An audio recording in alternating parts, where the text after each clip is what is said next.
This week on Two-Faced Wrestling Talk. How is the Prime Minister in England affecting Zack Sabre Jr.'s performance in the G1? That's one of the many things we'll be discussing as we review the G1 and talk about the runaways in both the A and B blocks, and will there be any drama at the end of the tournament?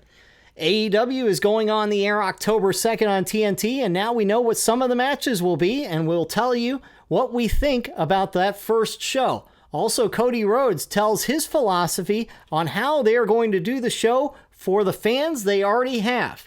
In NWA, is Eli Drake The Rock? Well, Kelsi thought so months ago, and Drake may have just confirmed it. In Impact, Tenille Dashwood signs on, and Sami and Tessa sign on for a second battle of their own. And in WWE, Seth Rollins gets beat up by Brock Lesnar, but where were Roman and Becky? And in PWG Rewind, on their 16th anniversary, we look back at the 2016 Battle of Los Angeles.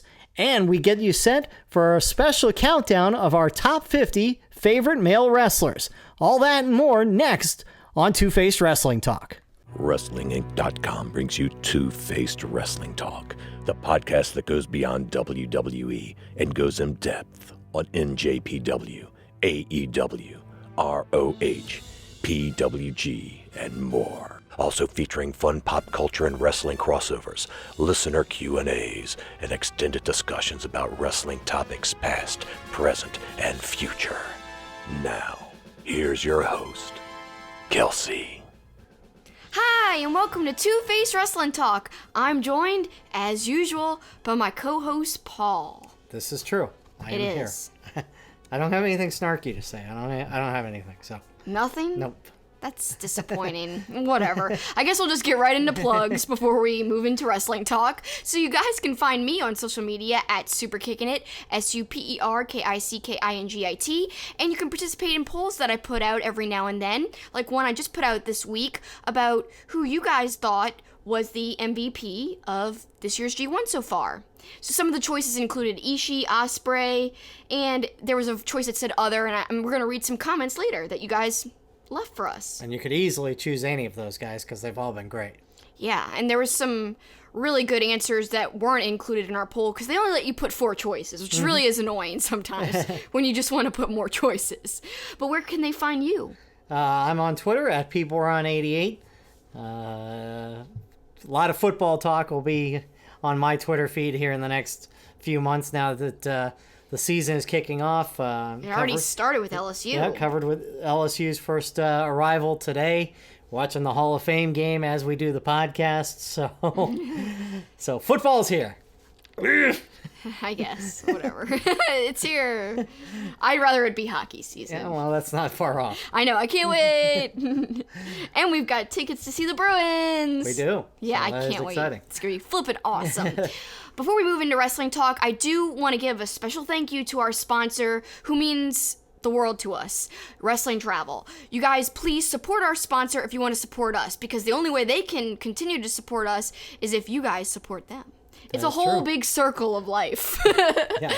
You can find them at wrestlingtravel.org. They're also on social media at Wrestling Travel. And if you have questions about their awesome wrestling travel packages, just shoot them a DM, or you can click on the Contact Us tab on their website, and they'll be happy to answer all of your questions. And maybe they'll hook you up and get you set up with a travel package to an event like All Out or WrestleMania, Royal Rumble. They've got all kinds of events happening all over the world. There's even an event in Liverpool that they've got packages to. Wish we were going. Me too. I love Liverpool. Especially if Liverpool was playing. Yeah, that would be really cool. That'd be extra cool. Well, we'll have to get Dave on including that in the package, a Liverpool match. I think that would be a pretty sweet deal. Hey, what a surprise. It's thundering outside. All it does is rain here in Louisiana. All it does is rain. That's why we got to travel to get away from the rain. Like literally every day it rains. It does. I haven't played golf in like a month and a half. Not that I played it well anyways, but still. All right, it's time to give our opinions on the latest wrestling shows, news, and developments. It's time for headlines.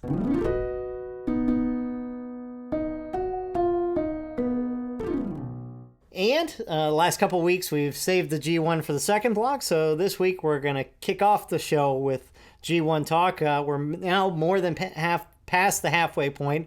We are caught up as we record through night 12, which was overnight Thursday morning, and a couple big shows coming up this weekend.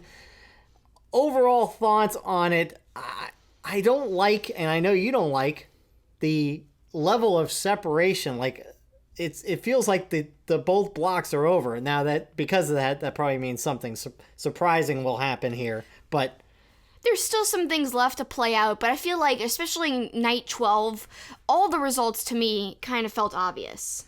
That last show we just watched. And that's because the block is just set up, it just feels in the end part so obvious. There was a lot of big surprises at the beginning. I just hope the surprises can keep continuing at the very end, because in this middle part, that's where it's been kind of like, well, I knew that Moxley was going to lose, especially when on commentary, Kevin Kelly was emphasizing that Naito would be out of it, Jay White would be out of it if Moxley were to win against Yano. So to me, it was like, okay, Yano has to win then. Why even mention that? You know what I mean?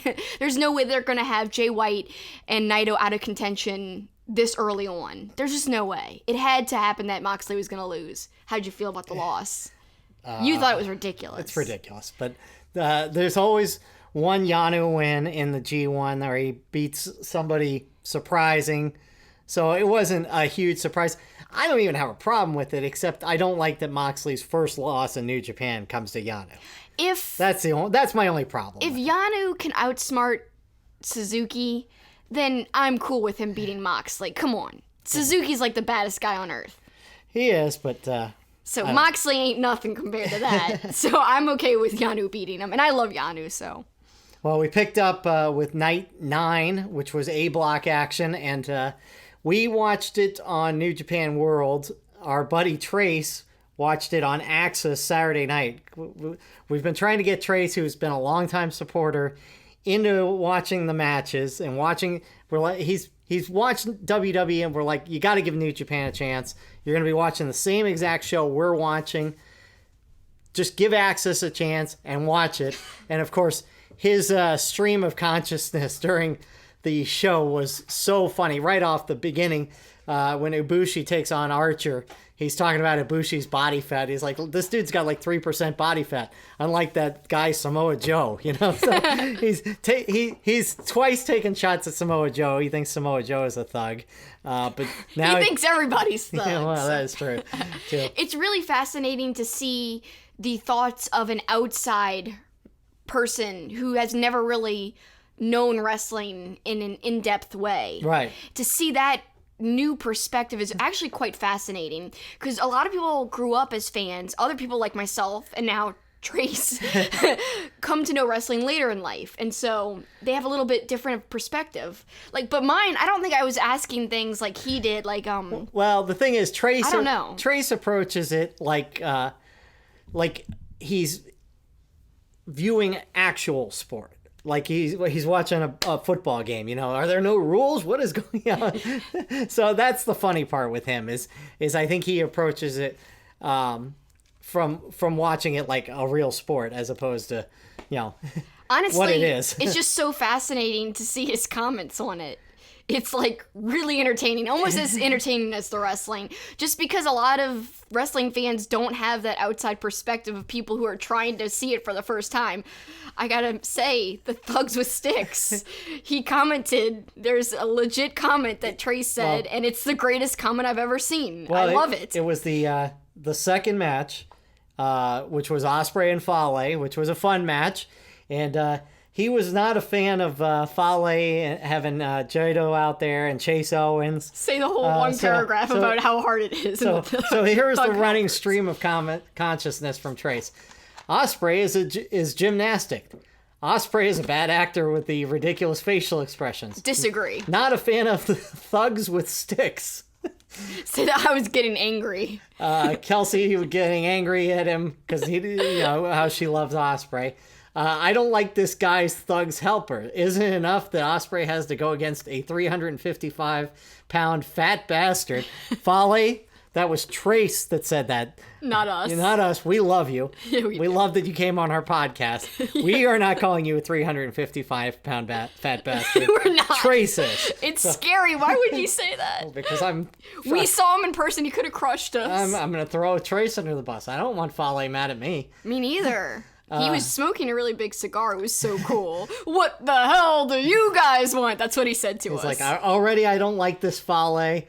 The aerial assassin, I like the ring of this. I can already tell I don't like out of shape guys. And then he continues about Ibushi against Archer, and he can't believe how big Archer is. Sticks. And of course he means kendo sticks. But Trace's commentary aside, the Ospreay Fale ending with Red Shoes running down the flipping off Fale. That was like the moment of the G1. Oh my god, I loved it because Red Shoes was so defiant. Someone like screen captured him flicking off, and they're using it as flipping. Flicking off. Here we go. Another. We've had this discussion. If you want to weigh in to prove what actually is the Someone weighed in on Lanyap last week. They're like, no one knows that. Paul's right. I was like, no. See? Well, I am right. And I'm also right that it's flipping off, not flicking off. You got flicked off. Flipped off. You could say both. We looked it up, remember? Yes, and I was right. But 90% of people say flipped off. What do you guys say? Yes. You got flicked off? Like, that should be a Twitter poll question. Is it flipped off or flicked off? We'll put that poll up next week. But anyway, people are making a screenshot of Red Shoes flipping or flicking off Fale, and people are using it as responses to tweets and stuff. It's great. I like it. Evil got another big win that night, and Sonata got another loss, which we talked about that of that tag team, Evil keeps being the one that seems to be promoted a little more. Yeah, at that point in the tournament, yes. Yeah, well, and even farther along. I mean, Sonata's just not getting the push as maybe we thought he would. Yeah. But the match of that night was the Okada and Kenta.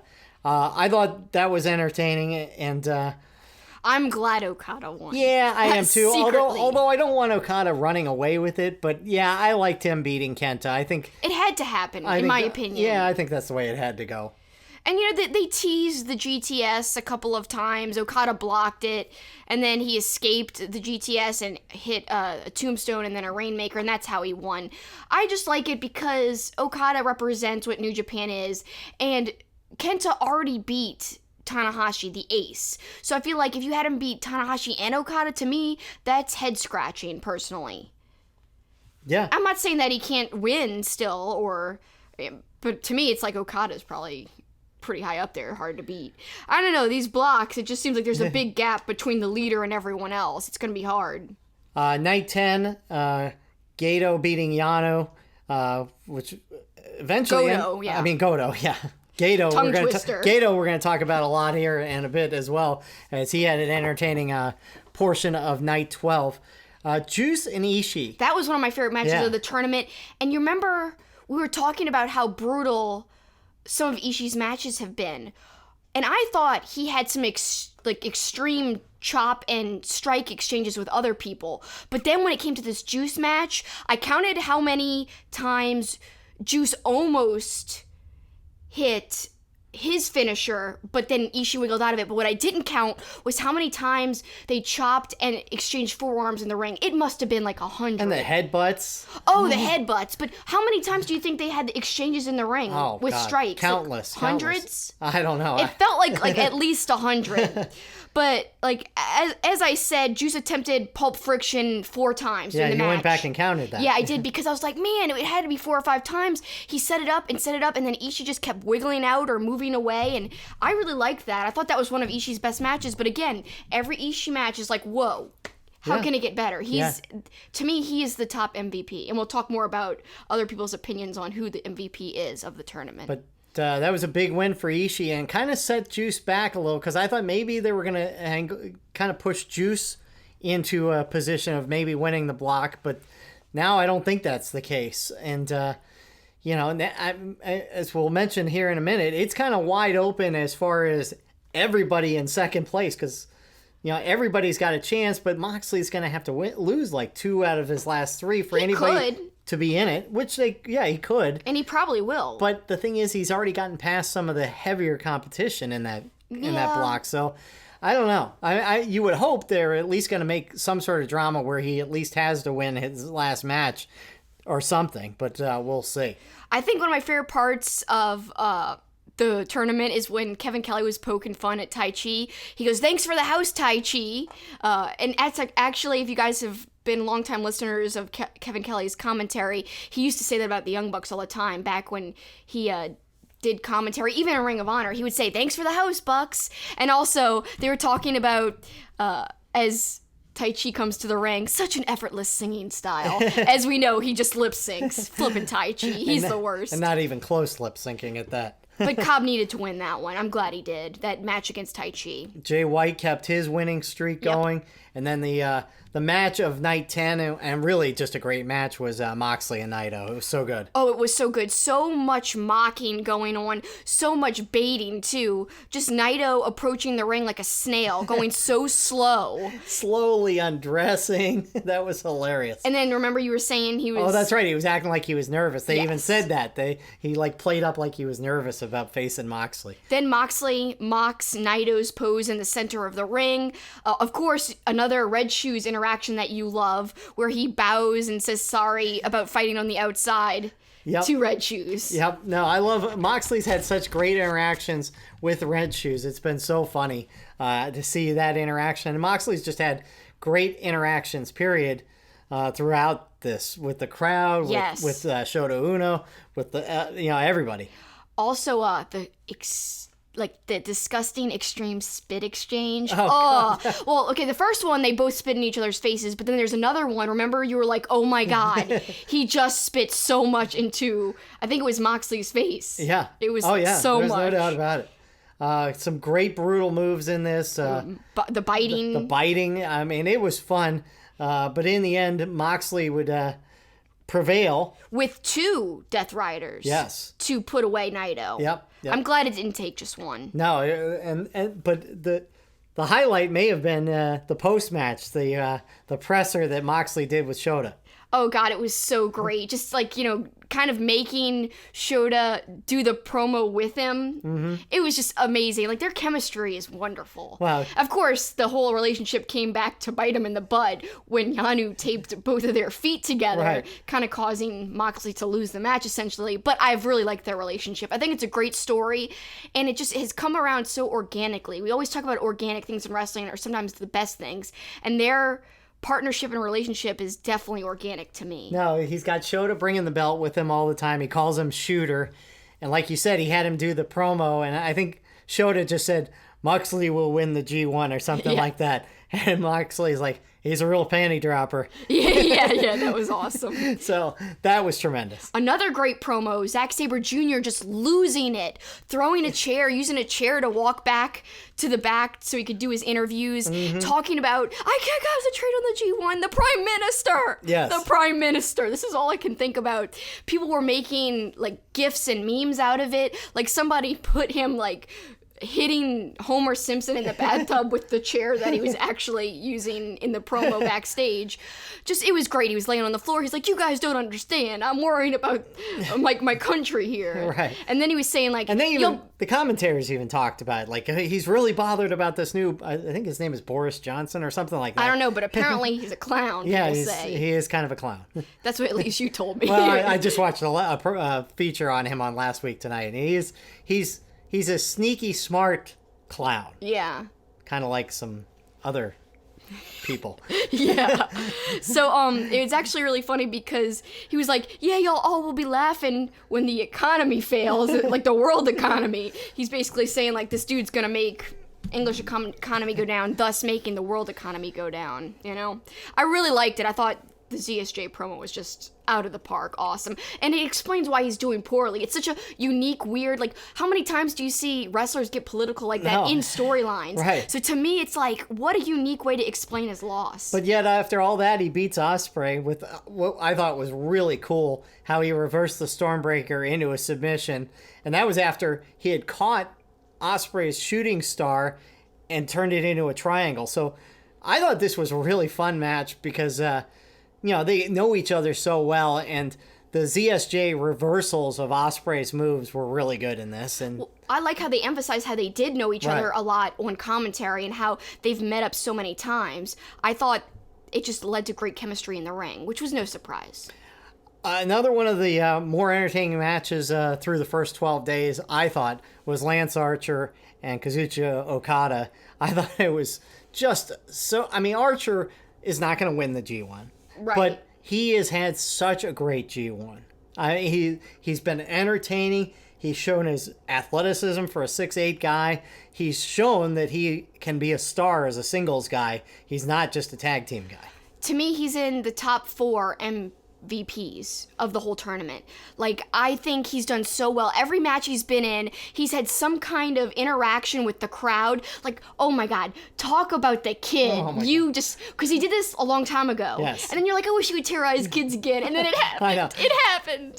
Headline on Twitter, Paul likes that Archer terrifies and torments children. But I do. I love it. I love that he was tormenting this kid in the front row. A couple of months ago, we screen captured the kid he tortured Right, the he first made time. a kid cry. Yeah, we'd screen captured this the crying. kid just looked legitimately terrified of Archer and backs off. And then Archer didn't let it go. He went back at the He kid. did, and the kid was like, oh no, he's back. But the cool thing was Okada kind of rectified it at the end and shook the little kid's hand. But I love that Mom didn't even do anything to really protect. Like, She was smiling just like the other kid's parent a few months thought ago it was or a funny year ago. that their kid was being tormented. Yeah, they like it. I thought it was great. Just like, remember back when he was spraying a lot of water? He still kind of does, but people wanted him to spray them. Right. Like, and spit on them.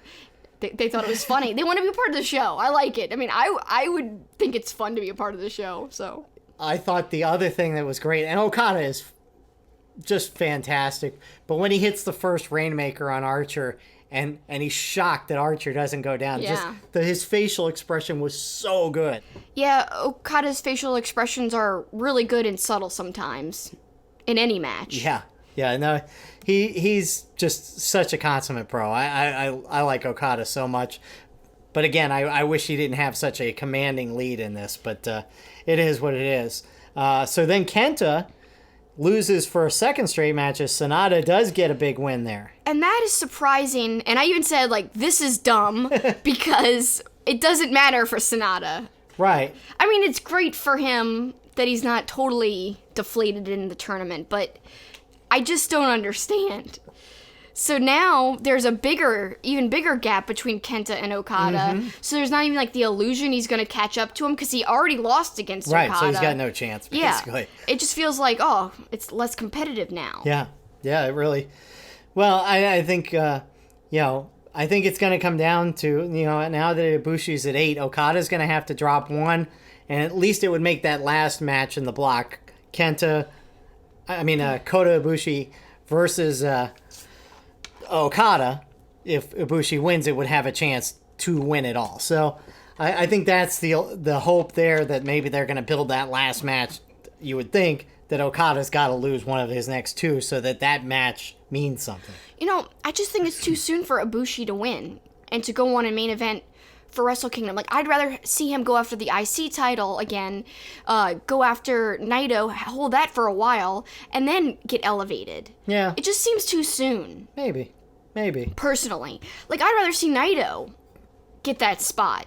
Yeah. He didn't get it a couple of years ago, so I'd rather see him get the main event against Okada. I don't know. Well, Naito's on... I know. I mean, if he wins the G1 on the other side, it doesn't matter which side, he'd still go on to main event. Yeah, I got what you're saying. Okay. Yeah. I thought you meant in this tournament. No, I meant whoever wins the tournament's going to end up going on to face Okada in Wrestle Kingdom at the main event, and I want it to be Naito versus instead of Ibushi. We'll see. The other match in that block was Evil and Tanahashi selling the knee, but I had to laugh when he did the high five flow to the floor, and he grabbed his wrong knee, and he knew it right away. Like, he's supposed to be selling his right knee. He went to grab his left knee, and then he quickly grabbed his right knee and was like, whoops, I went for the wrong leg. Yeah, that was really funny. Yeah, you pointed that out right away, and we rewound it, and it was like, yep, he totally was selling the wrong knee. Yep. So, kind of funny to look, even the greatest veteran, in the promotion can make a mistake once in a while. And then you got your standings for this side of the block. So, yes, going into Saturday's action, Okada has a 4-point lead over Kenta and Ibushi. Evil and Tanahashi still technically alive at 6, but Okada running away with it. And to me, since he's already beaten Kenta, the only scenario that would be any drama is if Okada loses at least one match and makes that Ibushi versus Okada. Ibushi wins it, he would win the block. Otherwise, Okada win or draw, and he would win the block. Ospreay mathematically basically eliminated, as well as some other people, but I still really think Ospreay's one of the MVPs, although his point value isn't very high, but he has made history, as he tweeted out this week. Although I'm eliminated technically, I'm really proud of being the first guy to be in the New Japan Cup, Best of Super Juniors, and the G1 tournament in one calendar year. And I think that you can't really emphasize enough how impressive that is. And he's so good. He's one of those guys that makes everybody he wrestles look better, too. Yes. I mean, Archer had a great start off in this tournament because he had that match against Ospreay. And I feel like Ospreay really elevated Archer, and Archer's been riding that hot wave ever since then. Everything has worked out for Ospreay in terms of how great he looked in all of his matches so far. Quickly, the Night 12, you talked about it early, Yano beats Moxley. Of course, shenanigans involved. Of course. But it was kind of funny. Their interaction between Moxley and Yano was very funny. But Yano ends up taping Moxley and Shota together outside the ring. They can't separate, and Yano wins by a countout. I liked it. I know you did. It was funny. I will say it was funny. Cobb got another big win over Shingo, which keeps him alive. Juice got a win over Naito. Which huge win for him. I thought it was a bit of a surprise, but now they're both at 6 as well. Doesn't seem like a B+ player to me when you're beating Naito. Whatever. And then a match I really enjoyed a lot because of all the shenanigans. Jay White and Tai Chi with all the outside influences of, Tai Chi's valet, along with Kanemaru, Gato on the other side. There were so many shenanigans that went on during this match. I thought it was a very funny, entertaining match. It was an entertaining match, but I almost knew 100% that Jay White was going to win. I mean, especially with the story they've been telling about, I'm going to win 6 in a row. I think they're going to keep teasing that as long as it's a possibility. And I think it's going to keep happening until the very end. Yeah. That's when it could be in question, the very last match he has. I think so. Yeah. Gato he even pulled Miho's hair at one point, was holding her back, and Jay White was getting in her face. Gato pulled the ref out at one point. Kanemaru misted White. So all True heels. All the heel work was there, but White ends up winning it. And then the funny moment after, as he goes over to the English announce table, and Rocky kind of runs away, and Jay White's like, I just want to hug you. That's awesome. And then they end up, squaring off a little bit. But White did get his hug on Rocky before it was said and done. So. Yeah. So now, at the end of Night 12, Moxley has a 4-point lead. He's got 10 points. Everybody else in the block has 6, except for Tai Chi, who has 4. So they everybody's could technically catch up. Yeah, everybody is still alive, but Moxley's going to have to lose at least one more to make the last night or so entertaining. Dramatic. Yeah. Yes, and dramatic, exactly. So we are enjoying the G1, but it's kind of coming down the home stretch. A couple more weeks of it, of course, comes down to that 3-night ending of the show with the blocks, and then the final. Before we move on, Ring of Honor announced their Global Wars tour, and they say they're partnering with CMLL. Mysteriously absent from the promotion for Global Wars is New Japan Pro Wrestling. Usually they do that tour together. So it's very mysterious and odd. Some people are taking it to mean that the partnership could be dissolving. I would hate to see that happen. Yeah. But I could see that being a possibility, unfortunately. But who knows? Maybe it's just New Japan can't get anybody over there for the tour. Maybe they got too much going on. I don't want to over-speculate. Well, especially because New Japan's going to have the shows in the Northeast. Yes. I think that's, whether the partnership is dissolving or not, I think that's a big part of it, is they're so focused on, they want to draw a lot of eyeballs to those 3 shows in Philly, New York, and Boston. Yeah, and those shows are probably going to be amazing. Right? Philly, New York, and Boston, right? Those are the three? Yes. Yeah, okay. Hammerstein and Boston for sure, and the ECW Arena. Right. Lowell, I think, is where the... Yeah. Yeah, just outside Boston. That's where the other one is.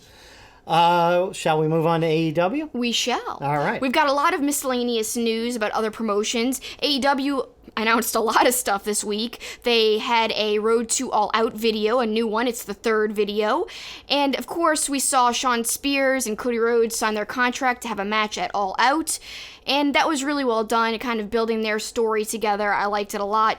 Marko Stunt signed an official AEW contract. Lots of drama on social media with people saying that people like Stunt don't deserve these big name contracts. And then tons of people coming to Stunt's defense. I really like him, so I'm glad he got signed. He's unique. He's not the norm.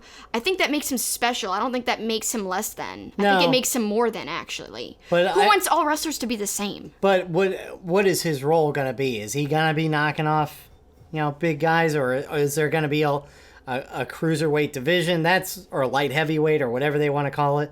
Only time will tell, but I think he'll have a place no matter what happens. That's the part I want to see. I mean, yes, there's one thing in signing him, but what is his role going to be? Yeah. I don't think anybody wants to see Marko Stunt beating Kenny Omega, I mean, I wouldn't mind to see a match, but yeah, Kenny Omega's the top of the top. I'm just saying, that's what when you're signing a guy to a contract, I guess what's the vision? Yeah, I see what you mean, but I like the signing. I really do, because I think he's unique, and wrestling is all about variety, including in your wrestlers themselves. Also, more news for AEW. They've been announcing some of their matches for their first television show on October 2nd on TNT. So they've announced Cody versus Sami Guevara, and I think that should be awesome because we're big fans of Sami. Absolutely. However, the crowds have not really been behind him at the live shows we've attended. Or hated him, Yeah, I would like boos or no some kind of reaction. That's the problem. Yes. But yeah, I think that's going to be great. Bucks and Omega versus Jericho and Mystery Partners. I think that's going to be key. I think they're going to bring out some sort of huge surprise on that first show. I saw someone speculate LAX. How awesome would that be? I think that's a possibility. Or it could just be the Lucha Brothers. It could be. But I think that's too much with the Lucha and I think because the they're mystery partners, I think we're going to see maybe a couple surprises. It's so hard to keep these things under wraps these days. That's the problem. Yeah. But it'll be interesting to see who the mystery partners will be. And, of course... They're promoting that Jon Moxley will be at the TV show, of course. Yes. Why wouldn't he be? Yeah, He's one of their hugest stars. I would hope so. Yes. And then you also had something you wanted to add about Cody Rhodes from an interview. Yeah, he was on Busted Open Radio, and he basically said that AEW really cares more about pleasing their fan base who already know them and love them versus pleasing casual fans. And this is the actual quote. "You guys know that first way to fail is to try and please everybody, but I got to take care of the people who brought us to the dance in the first place. And I think that will be appealing on a global level." So basically talking about how their fan base who have gotten them to where they are right now is more important than anything to them. And to just keep pleasing them versus just trying to go for a kind of generic mass appeal. Although he thinks that the stuff they're doing to appeal to the specific audience will appeal generally too. Which I agree, but it's a two-sided coin. You definitely you want to cater towards the people who have gotten you to this point, but you're going to be on one of the hugest cable networks. You got to draw ratings, so you do have to bring in the casual viewer. But I think because they're on Wednesday night, because it's going to be their first show, I think they can do what they've been doing. And even the casual viewer is going to tune in for that first show no matter what. So as long as that first show knocks it out of the park, I think you'll get your casual viewers in there by doing the things you do.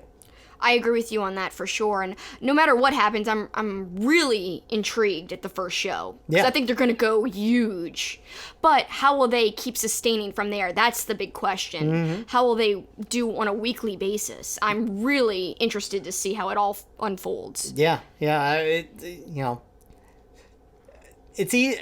it it's easy to put these one-off shows, that they've done since All In, but what will they do on a week-to-week basis? Can they keep that level of excitement? I think they can, but that's going to be the challenge. It really will be. And incorporating a lot of people, a lot of names that people don't know. That's going to be key too. Because, look, there's a lot of casual people that don't know a lot of the people on the AEW roster. That's true. So, and how many people come up to you and go, all right, well, who's in it that used to be in WWE? And there's only a few names. Yeah, exactly. Yeah. But that's what the casual viewer is going to be like, all right, who am I going to know in this? Right. And that's... But they could get captured by the different flavor that they're going to be presenting. They could get captured by these wrestlers that are really amazing that they never heard of. But it's getting them to stay on the channel for a few minutes, or to even tune in the first place, to capture them. That's the challenge. Can they do it? I think they can. Yeah. I think there's a good chance that they can do that. It's also crazy to think that 4 weeks from as we record this, we'll be in Chicago for All Out. Chicago is my favorite place. Yes, it is. So I'm very excited. I know. Let's switch gears. NWA, 10 Pounds of Gold series, which has been tremendous.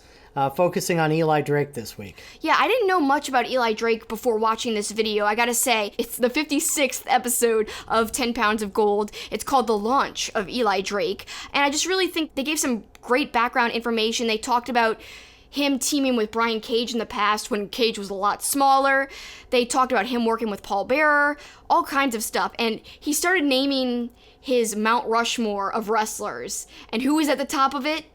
The Rock. And this doesn't surprise me at all because we have a show back in January, I think it was like January 18th, where you and I said that Eli Drake had to be channeling The Rock because his promo was almost like it was mimicking The Rock. I could just see it in his body language and his voice.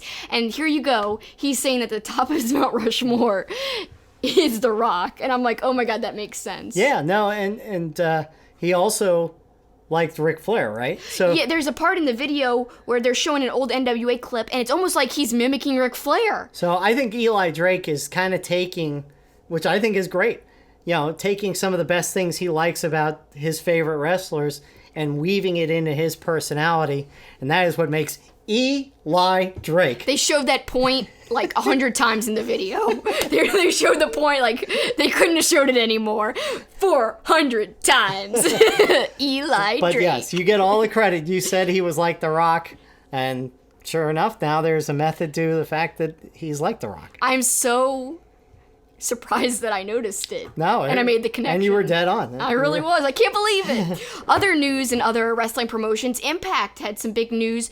A big signing, in my opinion. They snagged Tenille Dashwood away from Ring of Honor because she left Ring of Honor a couple months ago. Huge loss for Ring of Honor as, in my opinion, their women's division is really struggling. Personally, I believe that wholeheartedly, which I hate to say, but it's true. Whereas Impact, their women's roster seems to be getting better and better. Really? You've got Tessa Blanchard, Jordan Grace, and now Tenille. Yeah, I mean, Rosemary. Yeah. Taya Valkyrie. I mean, Su Yung. Yeah, so, their women's division is really strong. And adding Tenille Dashwood, I think, is great for them. I laughed because they tweeted out they're promoting this thing called Impact Plus on their Twitter account. And I guess it's some kind of, streaming service. I'm not really sure what it is, but they promoted it using a teaser of a top 5 Steiner promos video. And I was like, oh my God, Paul will just love it. That's going to make me rush out and buy it. People might not remember from our early episodes, Paul used to throw out some Steiner hate every now and then. And I threw out the Steiner hate because Impact was going to have their first big show, and the first match had 60-year-old Steiner who couldn't hardly move around the ring. I'm like, this is a new generation? It was pretty funny. But so Paul had been getting some people mad because you were saying stuff about Steiner back in the day. We haven't had any Steiner hate that you spewed in a while. No. So I figured I should bring it up. And lastly, I'm really excited. Tessa Blanchard will be facing Sami Callihan again.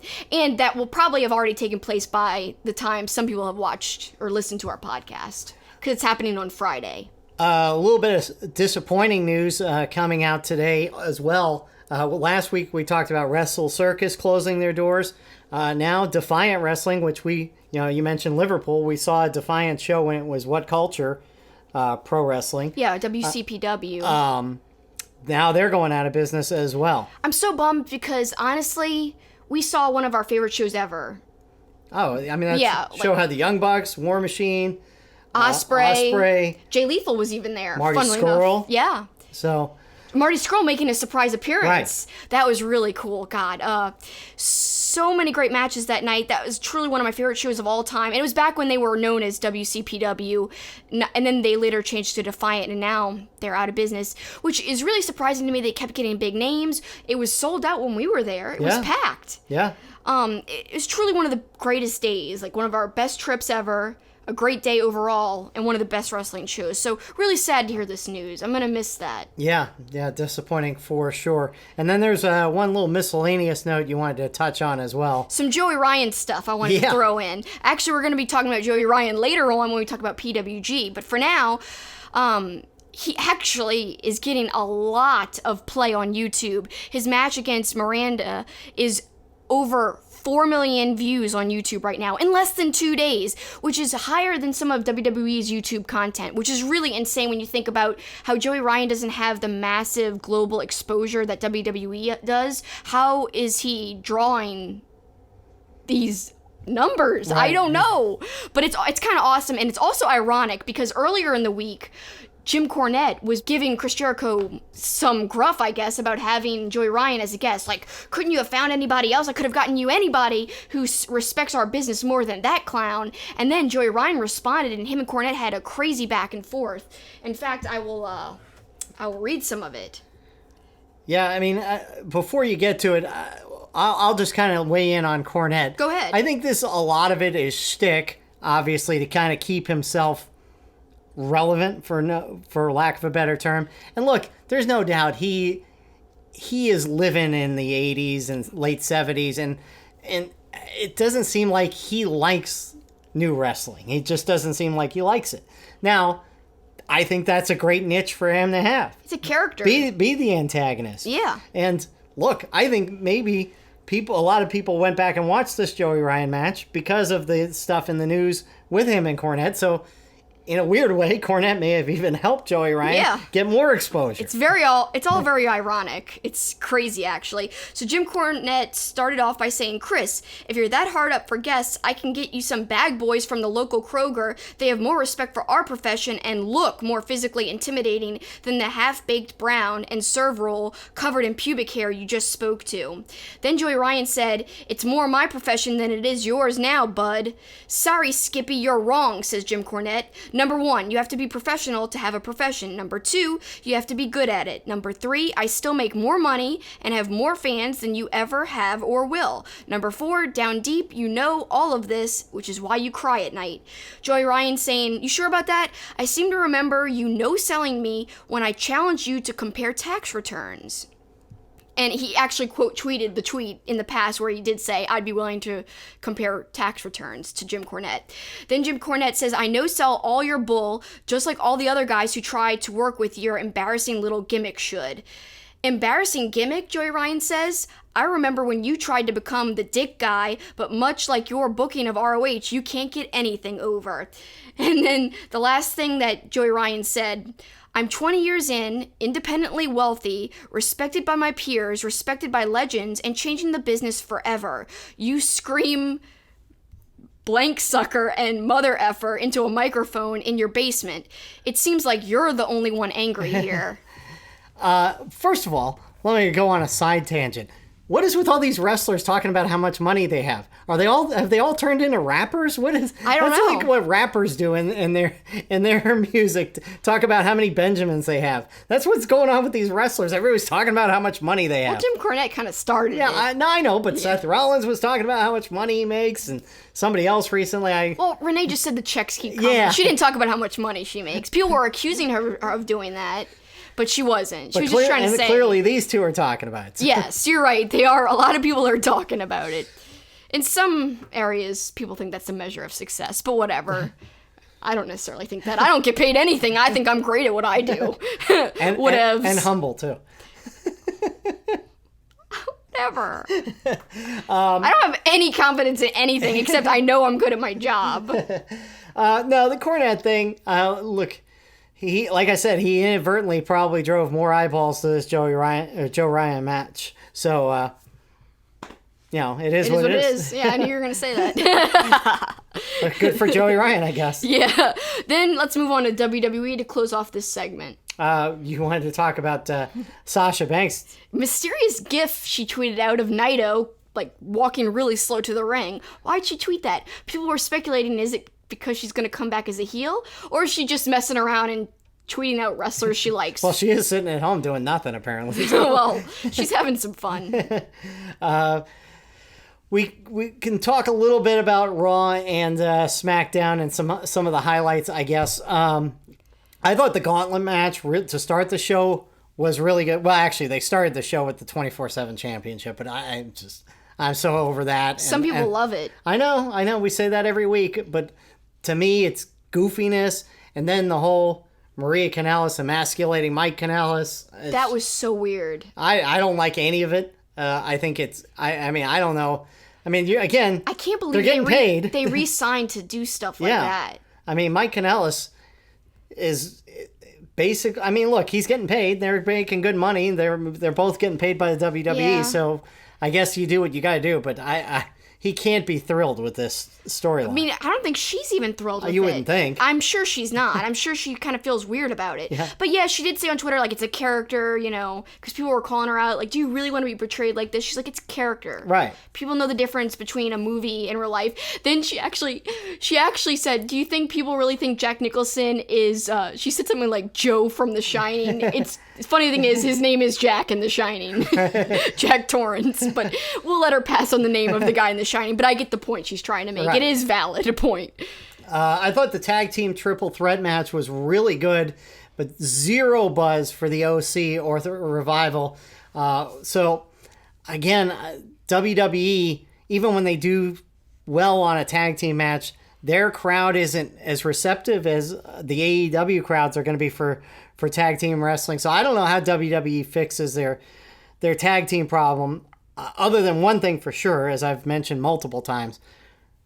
Get rid of having two belts. Just have one tag team champ, because otherwise you've got the Usos going against the Revival. Usos over going to OC. And over. Down the other side, you got the New Day going against, whatever. It's just, you need more depth there. And especially now that you got the Viking Raiders, let's just have one big pool and make the tag team division like more competitive and more interesting.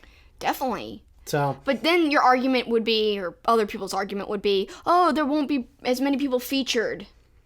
That's not true, I don't think. You'll still have the same amount of time between both shows. It's just that it would be more competitive and it wouldn't get so monotonous all the time. You know what? Take time away from Shane McMahon on camera. Cut back on these interview segments. Yeah. And there's plenty of time. Let's get to closer to the end of the show where it started to really kind of heat up and get good, I think. Oh, it was great. Yeah, I love the beatdown of Seth Rollins by Brock Lesnar. I thought it was brutal. He took some legit brutal shots. Like on the gurney? Oh! Well, and the one time where he got thrown into the barricade, he was lucky to kind of get his head out so he didn't land on his head on the floor. Even on the ring post, it looked like it hurt. Yeah. So, and the shots on the chairs, too. So, it was brutal. One criticism, God, all the gagging. As they said in Stranger Things, gag me with a spoon. I was so over it. It was the worst. Over and over again. He must have gagged like 400 times. It was so gross. The noise. It was annoying, too. It was almost as bad as when Bray Wyatt kept coughing and coughing in the House of Horrors match against Randy Orton. That was a couple of years ago, but I just distinctly remember all I could think about that match after I watched it was how much he coughed. He was like in the limo, like hacking up a lung. Like, well, why? Nothing happened to make him cough like this. It was so weird. So this whole thing with Rollins gagging was just as bad as that. Like, please stop gagging. And the bigger question that you were asking, where was everybody to help Seth? Yeah, I know. Somebody actually tweeted out that baseball. Yeah, the huge brawl between the Pirates and Reds the other night. And there was this cop that did nothing. Somebody tweeted that out as a GIF, and they were like, the cop is Becky and Roman. Where were they during Seth's attack? They were just like walking by, like nothing's happening. Yeah. Meanwhile, as the thing Seth's getting goes down. decimated. Yeah. the gif with the cop is very funny, and it's true. It's apropos because that's what they did. Literally nothing. I can't take credit for it though. I saw it on Twitter, but it was so good I had to talk about it. SmackDown KO. Kevin Owens had a really, really great promo, and then a good match, and then a fantastic match with Drew McIntyre. I thought that match was one of the best matches of the week in WWE. You wanted to give props to Charlotte for her. She saved that segment with Trish. Yeah. I don't like that they're bringing back legends. I just feel like let the past stay in the past. One could argue, though, if I'm playing devil's advocate, that, yeah, but, Charlotte could be cemented as the greatest woman ever if she beats the woman of the past. As they were kind of talking about in the promo itself, in their interaction in the ring, they were kind of saying to be the woman, you got to beat the woman. That's what Trish said, but she said it so terribly. Like I said, Charlotte saved the segment because she's gold on the mic. Even like her responses and reactions and little tiny noise reactions are gold. She's incredible. How anyone could argue against her being one of the greatest women talkers of all time, I don't even know. She is truly amazing on the mic, honestly. She's the best. I mean, there's others that are more popular, but Charlotte is the best female wrestler, maybe in all. Wrestler and talker. Yeah, I love her. But I mean, Impact, I think Charlotte's the best. I do think Charlotte's the best, and I think she's got the mic skills that even add to her overall well-roundedness, but some of the athleticism is just insane, over the top. How good would a Charlotte Tessa match be? It would be incredible. That would be just awesome. Charlotte leave WWE, not the other way around. I'm terrible, I know. I'm guessing the other scenario is more likely. I know. Whatevs. Again, goofy kind of booking by WWE. They had Ali go against Nakamura, and of course Ali beat Nakamura, so I'm sure they're going to go against each other at SummerSlam. Right.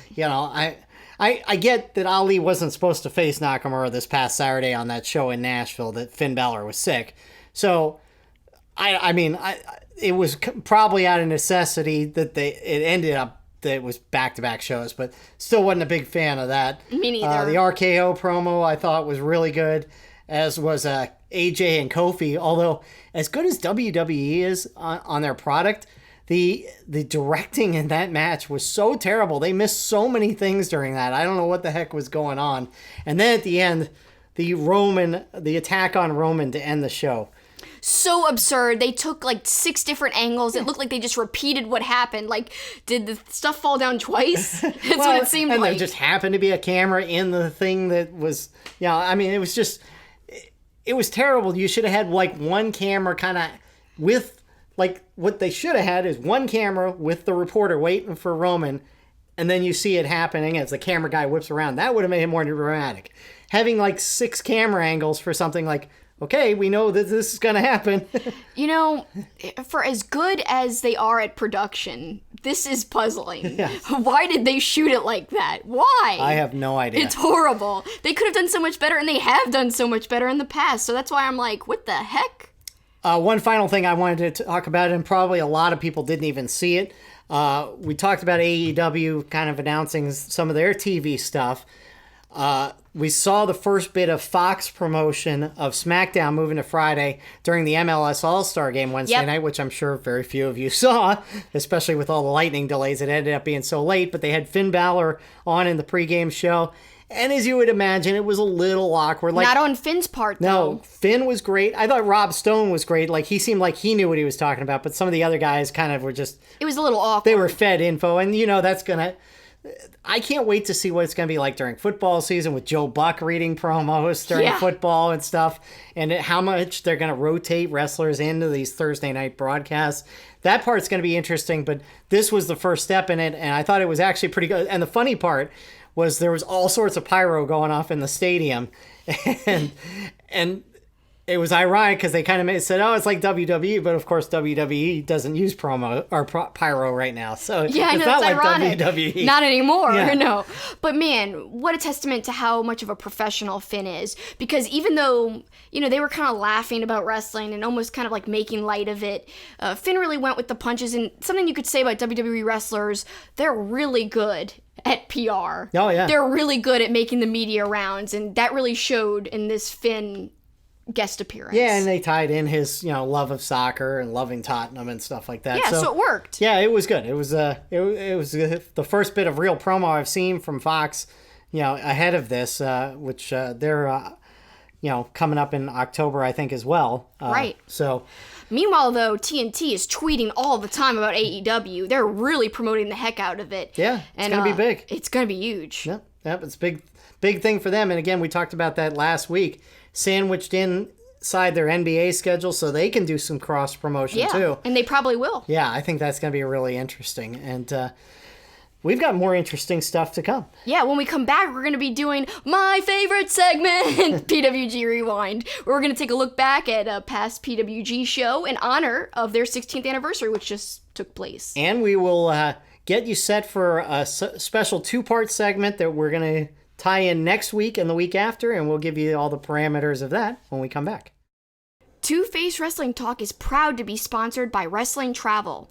Check them out on Twitter at Wrestling Travel. Also go to their website, wrestlingtravel.org, to find out about all the exciting travel packages, including a travel package to All Out, which includes 4 nights hotel stay, StarCast Platinum Bracelet, and a lower bowl ticket across from the hard cam. They also have a very fun Wrestle Kingdom travel package, which includes round-trip airfare, 5-night hotel near the Tokyo Dome, lower bowl tickets to both days of Wrestle Kingdom, and guided tours by Being the Elite's fat-ass Masa. Come on, who wouldn't want to hang out with Masa? I think that's like the coolest thing they offer.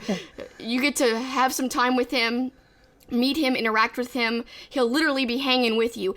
And you'd get to be a part of the first 2-day Wrestle Kingdom, which is going to be really special in my opinion. They also have travel packages to WWE events, including WrestleMania 36, which you can sign up for information at wrestlingtravel.org. And they've got packages to the Royal Rumble as well, plus other events too. Check out their website. There are USA travel packages, but also UK travel packages. So whether you live in the UK or where we live in the United States, you can find something for you. Also, don't forget they've got a friendly staff that can help you out. DM them on Twitter or contact them through their website. Thanks, Wrestling Travel. Our Two-Faced Wrestling Talk logo was inspired by Two-Face, the Batman animated series character, and his coin. The logo was designed by the talented and creative artist Eric Hudson. Eric creates wrestling-themed pieces as well as other pop culture art. He is also currently working on a Roddy Piper comic book. You can follow him on Facebook, Twitter, and Instagram at Dreaded Dinosaur. You can also support his work by becoming a patron at patreon.com/dreadeddinosaur. Please check out his work. And now back to Two-Face Wrestling Talk.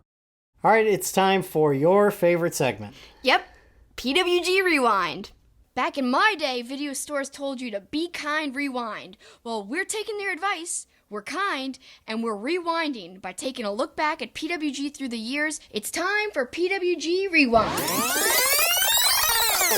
And in honor of PWG's 16th anniversary, we're going to look back at the 2016 Battle of Los Angeles, which is also apropos because Battle of Los Angeles is coming up soon. Yep, they're already announcing entrance into this year's Battle of Los Angeles, and I can't wait. It's going to be an awesome show. But they just had, like you referred to, their 16th show, 16, which is available for pre-order now at ProWrestlingGorilla.com. Check it out. Go pre-order your copy today because their shows are always great. And they have a lot of AEW guys on their latest show. So. Well, and before we get into the rewind, a couple noteworthy people talking about PWG this week, too. Yeah, we heard a lot about PWG in Joey Ryan's appearance on Talk is Jericho. Jericho was asking him a lot about PWG because Joey Ryan revealed that he was one of the 6 founders of PWG and that he was involved with the promotion for quite a while. He's no longer really, doesn't really have any stake in it now, but because now he's doing bar wrestling. But back then, in the beginning, he was one of the 6. Now it's mostly Excalibur and Super Dragon, which we love Excalibur. Right. So, and it seems like AEW is still keeping up that relationship. Every time we talk about PWG, we emphasize that it seems that AEW is allowing wrestlers, at least for now, to wrestle with PWG. And that is no surprise because the Bucks have a long history with PWG. People who have been hired by AEW have a long history with PWG, like Rick Knox, Excalibur. Lots of other people on the roster have appeared on PWG, so it's great. Another person talking about PWG, Lance Archer, tweeted at PWG and said, I want a match with Brody King, basically saying for the company to make it happen. Which would be an amazing match. Yeah. But it also speaks to something you talked about in the first segment, the Ring of Honor relationship breaking down, because couldn't Archer just go against Brody King in Ring of Honor? Maybe the only way it is going to happen is in PWG. That's so weird. That's what's making me speculate that maybe their relationship is strained. If Archer has to go and approach PWG, right. Although I'd love to see it in PWG because traditionally they've got crazy matches. Right. And speaking of that, let's go into the rewind. This is Battle of Los Angeles 2016 Stage 1, which is the first night of the Battle of Los Angeles tournament. And we'll start off with Pentagon versus Marty Scurll. Really awesome. Both really strong characters. And it started actually with us recognizing someone in the audience. Yeah, Shayna Baszler and her fellow MMA person who's now also in NXT. I can't remember her I name. never remember her name. A lot of people don't. Jessup, or I don't know. Whatever. The blonde one. The blonde. Yeah. So they were in the front row, and this was before Shayna had joined the NXT roster. So just before she joins NXT. And we've seen some MMA people in the past in Battle of Los Angeles. We saw Ronda Rousey in the crowd one time as well. Yeah. So obviously, fellow professionals are fans of this promotion. And she was rooting for Marty Scurll because there was a dueling chant for Marty, and then people were going, Cero Miro, but she was like, Marty! That was awesome. So she had a stake in the match. The match itself obviously was great. I really liked that right in the beginning. Well, there was some great exchanges, but then after that, both Marty Scurll and Pentagon kind of did 2 crane kick setups, and then on commentary they were joking about Karate Kid and making all kinds of references. And then Marty did something with Pentagon's mask. Yeah, going for the mask. Tying it to the ropes yep. so he couldn't escape. That was really unique. Such a cool thing to do. Well, you brought up the commentary. I do want to circle to that before. I love when Chucky T is on commentary. In fact, you said, somewhere on this show, you said, Paul says Chucky T and Excalibur should do the commentary for everything and anything. That's what I quoted. Excalibur is so good, and Chucky T is so funny, because he even makes fun of sometimes... Like, he's like, I don't know why they did that move. That was completely pointless. He'll criticize the match right when it's happening. But I love it. And they're, it's not PG. So it is just fun to watch that kind of commentary. He'll scream out, what the, all the time. Or JC, he yells that out a lot does. too. He does. So there's some really cool stuff. There's a chop exchange. Oh yeah, this one was cool. So Marty ducks and Pentagon hits his hand against the ring post, which kind of like affected the whole match and the flow of the match and everything. Then the rope snaps during the match as well. Right, the Pentagon goes to do a springboard and the rope snaps, which is the second time we've seen kind of a ring malfunction in PWG. Remember, we saw that in a Keith Lee match. Yeah, we did, and apparently I heard some commentary, or I read an article after seeing that match, and they said, I think Meltzer wrote it, that they were trying to fix that ring for like the whole match underneath the ring while the match was going on. How scary would that be with these two giants wrestling on top of you? But in this case, they waited till the match was over. And and then it still seemed wobbly though for the rest of the whole night, in my opinion. Another great part of the match, Marty breaks Pentagon's fingers doing the whole finger snap thing, but Pentagon then pops them back into place and still does Cero Miro, and then he goes for the package pile driver. Marty wiggles out though and cinches in the chicken wing, and that's how the match ends. I thought that was a really cool sequence. Really cool that the finger snap did not really work effectively on Pentagon. The next match was Jeff Cobb versus Ricochet, two of my personal favorites, but you noted how different Jeff Cobb looked in this. To me, he looks so much skinnier. I mean, because we've been watching the G1, and to me, I've been almost taken aback at how slow Cobb seems recently. Which I disagree. I don't know. I feel like it's changed from these PWG matches of old. Now that I agree with. He was way quicker, and he looked a little more lean to where he could move quicker. So to me, I was just like, wow, this is how different Cobb looked just a couple of years ago, 3 years ago? Yeah. Much smaller and more agile, in my opinion. But still great athleticism, the same athleticism he has now. Shoulder charges Ricochet sends him flying across the ring. Again, reminiscent of Keith a Lee Keith and Lee Riddle. match. Yeah. Matt Riddle, yeah. This shoulder charge, that seems to happen a lot in PWG. Then he does the People's Standing Moonsault. Kind of like the People's Elbow, but a moonsault. Ricochet's great. Like I said, Cobb seems to have more force, more stamina, more speed. But also Ricochet has a lot of strength too. He does like a power bomb to Cobb at one point, and also I wanted to note that they had this crazy headbutt exchange. It was like an Ishii match. It was that crazy. Cobb basically did a massive flying headbutt in response to Ricochet's initial headbutt, and it was really cool exchange in the center of the ring. And Ricochet gets the win, and when Cobb goes for the Tour of the Islands, and Ricochet turns it into a roll-up. Yeah, so kind of simple finish, but effective. Right. The next match was fantastic. Two of the best, two of my favorites, Phoenix and Ospreay. God, both great high flyers, very quick guys. And like, there's parts in this match I couldn't even write down what was happening, and I wrote down a lot of what Chuck E. Cheese was saying. There's a fast sequence to begin the match. Great quickness from both. Phoenix with a massive missile drop kick. Chuck E. Cheese goes, Jesus. Then Chuck E. Cheese just making all these weird noises like, wow, whoa. There's a corkscrew flip off of the bottom rope to the outside by Phoenix. Just amazing athleticism. Then there's an insane sequence, and I literally wrote down, I can't even describe this. And Chuck E. Cheese says it was like 7 different moves at once. Yeah, I mean, in the span of like 15 seconds, there were like 7 moves. It was insane. This is a great whole thing right here.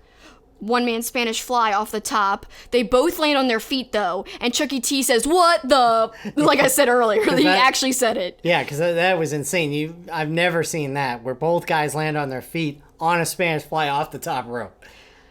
But in the end, it was Ospreay who won with an Oz Cutter, his old finisher, because, back then he didn't use the Stormbreaker. So, won with a simple Oz Cutter to Phoenix, and it was a great match. And I'm really selling it short because there were so many moves I can't even name. The sequences were too fast. And then the final match that we watched in that was as Zack Sabre Jr. prior to all the Prime Minister troubles. Kind of a more subtle character. Yeah, back before they had a different Prime Minister in England, so he could concentrate on his match against Tommy End, also known as Aleister Black.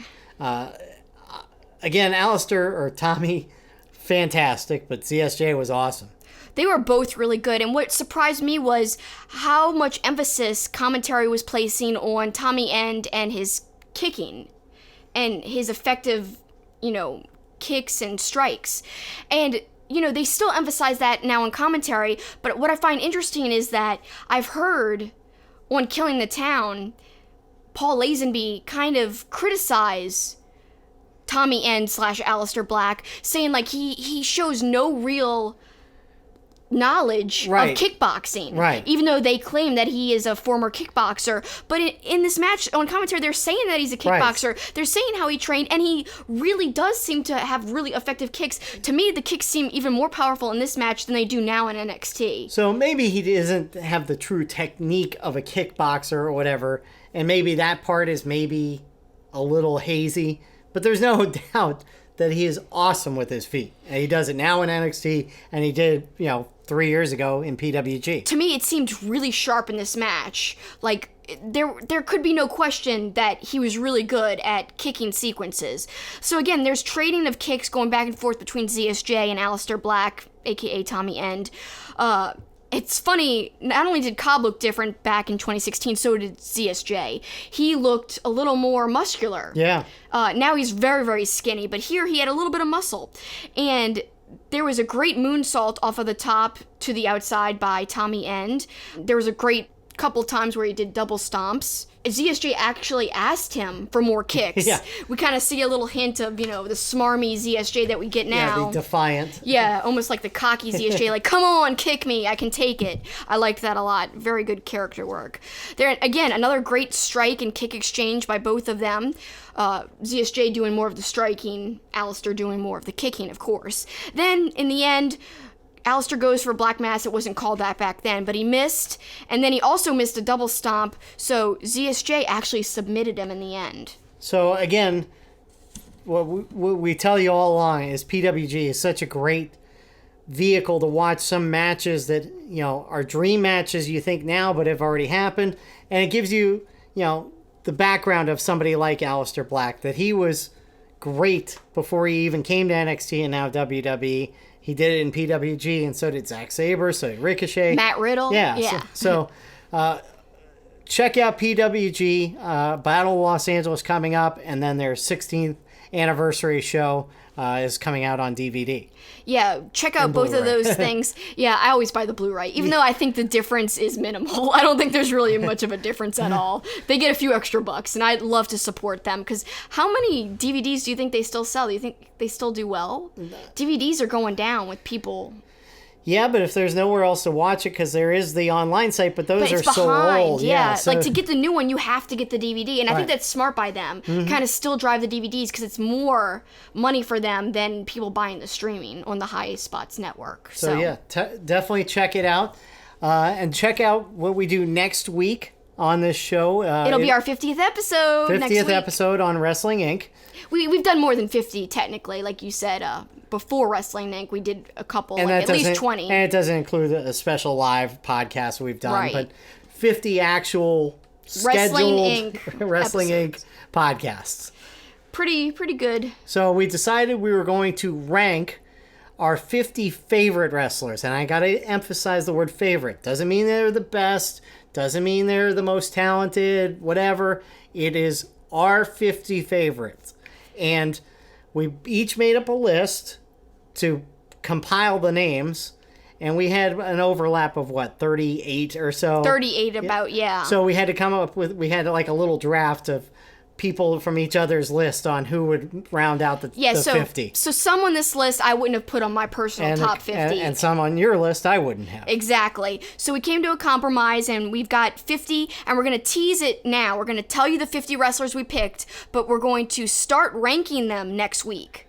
Yeah, and what we're going to do is we're just going to take the first 25 on this list. Random names. Next week, and we'll say where we ranked Suzuki, and, Yeah. And we're going to be pretty close, but we may not have the exact same thing. And then there's going to be some where you may have somebody in the top 15, and I've got them at like 48. I know I've got somebody at 50 that's probably in your top 20. I know that I do. So that's going to be a lot of fun. So here it is, the 50 wrestlers that we've chosen as our favorite 50 male singles wrestlers. Yeah, we're not including tag team guys who are more known for being in tag teams. We almost included Jay Briscoe, because he's wrestled and singles. He's won the title in Ring of Honor. But then we're like, but he's so connected with his brother. That's why we didn't put him in there. So Young Buck's not in this. Usos not in this. Lucha Brothers not in this. LAX not in this. Right. People like that. It's just 50 singles guys. And this list we're reading you now is in no particular order. We will rank them starting next week. Yes, and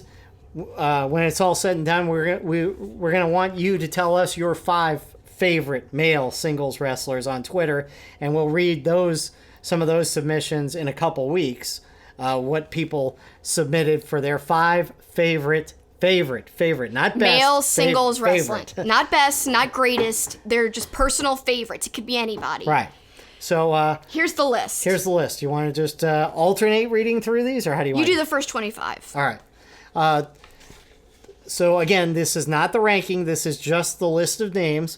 Suzuki, Ospreay, Okada, Omega, Zack Sabre Jr., Matt Riddle, Samoa Joe, Nick Aldis, Bandito, Jay White, MJF, Mike Bailey, Sammy Guevara, Juice, Yano, Archer, Taven, Christopher Daniels, Jay Lethal, Beer City Bruiser, Keith Lee, Ishii, Cesaro, AJ Styles, and Jericho. Then we go on more of the list. Kevin Owens, Sami Zayn, Colt Cabana, Jimmy Havoc, Naito, Sami Callihan, Pete Dunne, Marty Scurll, PCO, Joey Janela, Cody, Ricochet, Rollins, Gargano, Ciampa, Andrade, Black, Orton, Brian Cage, Willie Mack, Kenny King, Brody King, Jeff Cobb, Jon Moxley, and Kota Ibushi. So I can already hear some of you saying, well, you got PCO and Brody King on there.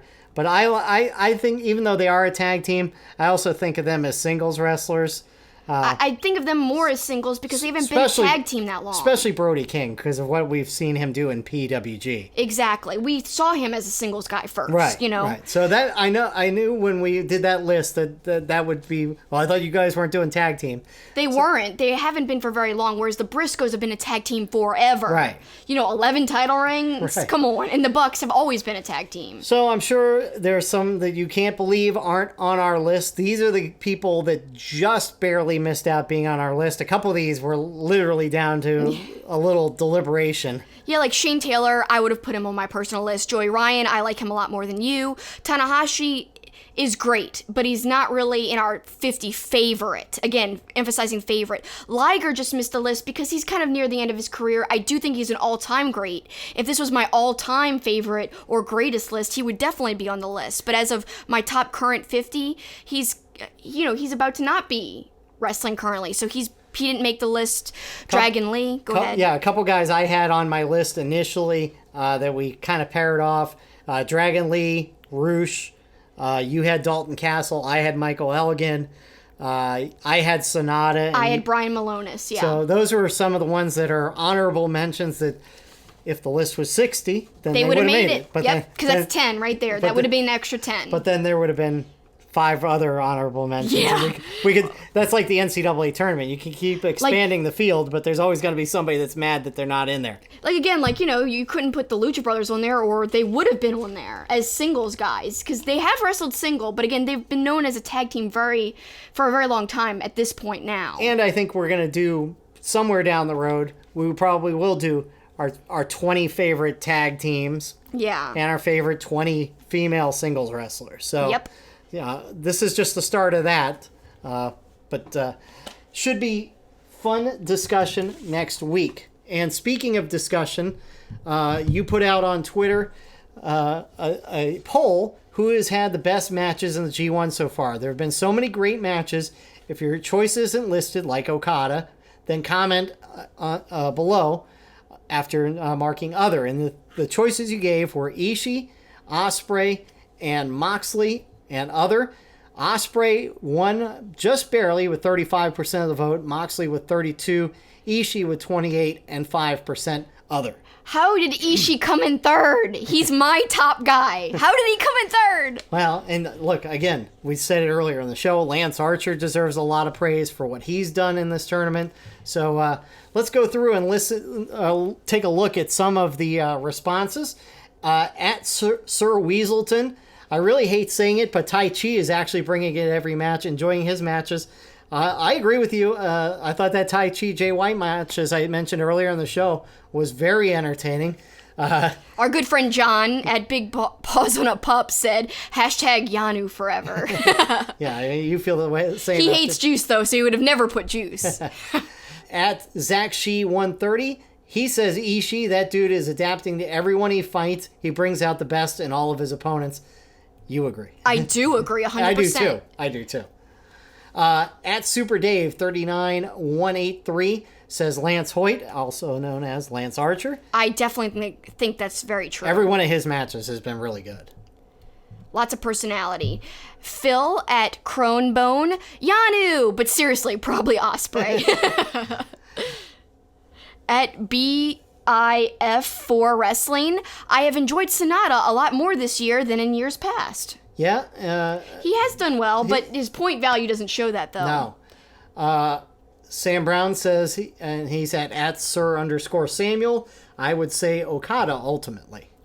Then we've got at the Nature Boy 3. The whole G1 has been exciting. It's exactly what a fan like me wants to see. And I think we could all agree on that. Yeah, There's been great matches all around. At Randy 0000001. I think I got all the zeros. I think. Anyways, he says Ospreay has to be the best technical wrestler in the world in terms of all-around ring style. From what I have seen, AJ held that crown for many years, but he's given the crown to Ospreay. I think he deserves the crown, so there you go. Ironically that he mentioned AJ because the next Twitter handle has AJ in the avatar. At Raven Phenomenal, Archer has absolutely blown me away so far. I am also surprised by Evil. He's been bringing it this year. Yeah, Evil's had a good tournament as well. Then we've got at Chase Oliver 68, Okada putting on some good matches, but it's not getting recognized too much. That's actually true. Not many people said Okada, only 2. He's the second person to say Okada on this list of responses. Not many people shouting him out. Yeah, Okada trying to make history. I think they said it was 2000. I can't remember when they said the last time the champion won the G1, so it's been a while, but he is in prime position right now. At Doctor of Wrestling says Lance Archer has been phenomenal. And then finally at Brainbusta Radio, I second Archer and I never would have dreamt saying that. Also, Shingo has shown he's deserved of being in the heavyweight scene. Hopefully the IC title picture. Yeah, I look, I mean, all great answers. I think the people you put as MVPs were great answers as well. But here's the thing about the G1.